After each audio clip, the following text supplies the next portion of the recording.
யார் ஒருவன் ஒரு ஜோசியக்காரனிடம் சென்று அவன் சொல்வதையெல்லாம் கேட்டு எவன் ஒருவன் நம்பி செயல்படுகிறானோ அவனுடைய 40 நாளுடைய தொழுகை பாழாகிவிட்டது என்று ரசூல் ஸல்லல்லாஹு அலைஹி வஸல்லம் அவர்கள் சொன்னார்கள்.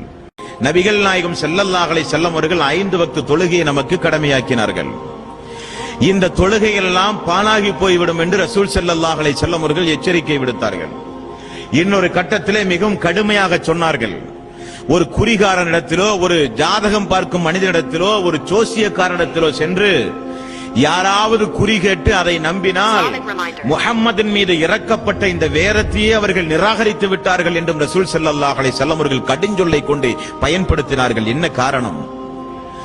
நாளை நடப்பதை அறிகிறவன் அல்லாஹ் ஒருவனை தவிர யாருமே கிடையாது. உங்களை விட பல மடங்கு பொருளாதாரத்திலே தாழ்நிலையில் இருக்கிற ஜோசியக்காரனிடத்திலே சென்று ஒரு சாதாரண ஒரு கிளியை பெட்டியிலே சுமந்து செல்கிறான், அவனை வீட்டுக்குள் அழைத்து வீட்டினுடைய முற்றத்திலே அமர வைத்து அவனிடத்திலே ஜோசியம் பார்க்கிறார்கள் முஸ்லிம்கள், இஸ்லாமிய சமூக மக்கள்.